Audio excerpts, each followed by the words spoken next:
Hi Vanessa Rock, the girl on a bike. Welcome back. I am here in Iceland, my #1 riding country, and I'm here with RideWithLocals because there's only one way to do Iceland, and that is with the Vikings.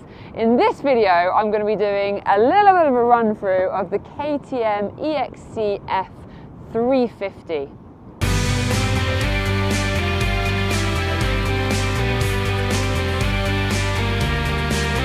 So as we know, I will not give you a review on a motorcycle until I've done a proper amount of mileage with my bum on the seat. So I'm here in Iceland doing a pretty epic 6-day Enduro, 98% off-road adventure with RideWithLocals. The terrain here is mind-blowing. I've ridden in about 30 different countries now, and Iceland by far is my #1. So if you're looking for somewhere for your next adventure, not only do I massively recommend Iceland, I also recommend RideWithLocals, who I'm here with. They are the only off-roading company here in Iceland that is actually run by locals. You can definitely tell with their experience and their ability to find the best trails, cook you amazing food, stay in amazing mountain huts. But anyway, in this video we're going to be talking about the KTM. Now, I've ridden quite a few different enduro bikes over the years, from Beaters to KTMs to Husqvarnas to Yamahas, and so I feel like I've got a little bit of experience riding various different bikes, including the different sizes in the range. And so, having done a good few hundred kilometers, maybe probably nearly 2,000 kilometers here in Iceland, I want to give you a few thoughts on what I think of the EXC-F that is here in front of me. Now, I'm here on the 350. There is obviously a family of EXCs ranging from the 250 up to the 450. You even go up to the 500, and each of them are going to have slightly different advantages. The key thing to think about there as to which one's right for you is the power, size and weight ratio.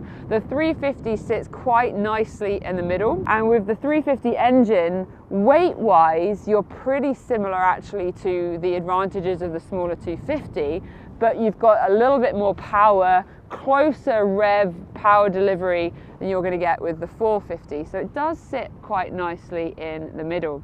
Right, let's talk about some stats.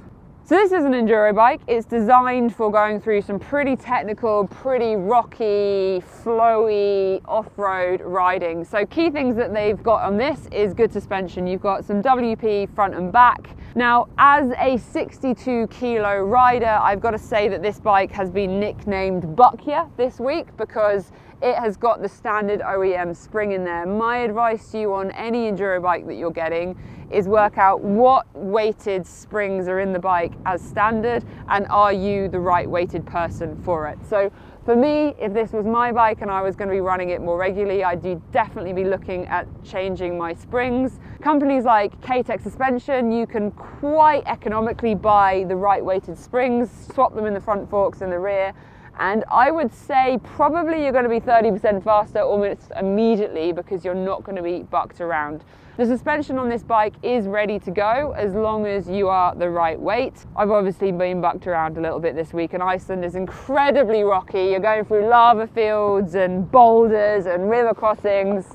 So it's not been the most ideal for me, but this is a rental bike and I've been able to come to Iceland and enjoy it, so I'm not complaining. The ergonomics and rider position of this bike I found really comfortable. You've got nice upright bars. My understanding obviously is that there are various positions you can put your bars on, the triple clamps, the forks, you can twist them, find your riding position, you can adjust your levers. They've got some really good bark busters on them here, which is going to save you some cost of levers dropping the bike. All the plastics on the bike, as with most enduro bikes, are very easy to change if they start to wear and get scratched. They've got nice racing graphics on them, and there's lots of options aftermarket for additional protection. So we can see we've got frame guards here. You can get all kinds of a service kit to put on these bikes. And with the nature of an off-road enduro bike, we do drop these bikes, thankfully. Fingers crossed I haven't dropped it this week, but if you're going to be starting to hit more rocky terrain, building your skills, it's quite nice to be able to put aftermarket parts on it to give yourself a little bit more protection so that when you do drop it, you're not freaking out about scratching it or breaking levers. They do come with a pretty good skid plate on the underneath, which is a good advantage. You've got a 355mm ground clearance on these bikes, which is very healthy when you compare it to the Enduro range. Seat height is 960mm. What I'll do is show you how I look on this bike. So 960mm, I'm going to just pop the side stand up. One of the downsides of these KTMs is they seem to have a kickstand issue, and the spring and the bolts on them seem to come off very frequently. Seems to be well known on the internet, so that's why I was just hooking it up with the rubber band. So I am 1m69cm tall, and I have a 69cm inside leg. I can touch the ground on both sides, and this is with totally standard suspension. It's obviously possible to put lowering links in, put scoop seats, but it makes this quite an accessible bike for a good chunk of riders, because I'd say I'm pretty average height. Obviously, because I'm lighter for this spring, there's going to be a little bit more sag if you were the better weight on it. Riding position is aggressive. It easily enables you to get your elbows up. You've got lovely big foot pegs. The foot pegs are designed to have the minimum clog of mud. That's a really bad word, but they're quite holy, which means if you're riding in a lot of mud, the mud does fall through quite easily. And I found the riding position incredibly comfortable this week. Is a proper Enduro bike seat, which means if you're going to be doing a lot of mileage with your bum on the seat, you're going to get a sore bum. There's lots of options to get aftermarket seats, more comfortable seats. So for example, my rally bike, I've got a Coalfield leather seat. You literally send them your seat and they'll bring it back to you with whatever cover on it, increased foam and gel, and your butt will be like, oh my goodness, I love you. I do have a video on my channel on how to protect your bum while racing, so do check that out. Tank, that's right in front of me, 9 litres. What I do like about this tank is the fact that it's a slightly clear plastic. It's really handy for being able to gauge how much fuel you've got left.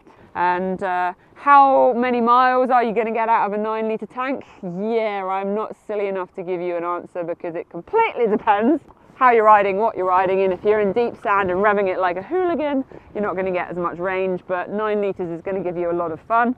On this bike here, we have actually got some Moscow bags on the back. These are a rackless 10 system from Moscow, and I've got a little tank bag. It does look like quite a lot to put on a little enduro bike, but I haven't had any moments this week where I felt like the bike wasn't able to support the bags, and I actually think you could probably go up to their 40 bags pretty easily. They just strap on a couple of cable ties, and this front one, if you're going in to get fuel, you can easily remove and get into the fuel tank. Just enables you to have things like cameras handy. Tyres and wheels are well worth mentioning. So we are in Iceland, and it is the land of extremes. I cannot tell you how many rocks I have gone smash into, because I haven't got enough fingers and I can't count above 10, but it's been a lot. What is blowing my mind is that my rims are still round. So these OEM rims, pretty impressive. They've handled it.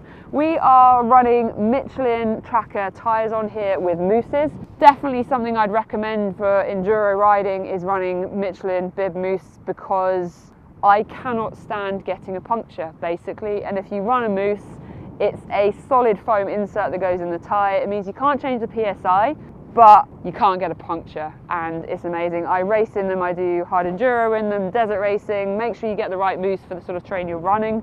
We've got the tracker tyres on the back as well. Now, on day 1 of this trip, I had a brand new tyre. There is some good wear coming through on that tyre, but there's still loads of life left. And in the really aggressive terrain here in Iceland, I've been quite impressed with how grippy it is. It's got massive knobbly tyres on the edge of the sidewall. It's handled a huge mix of terrain here.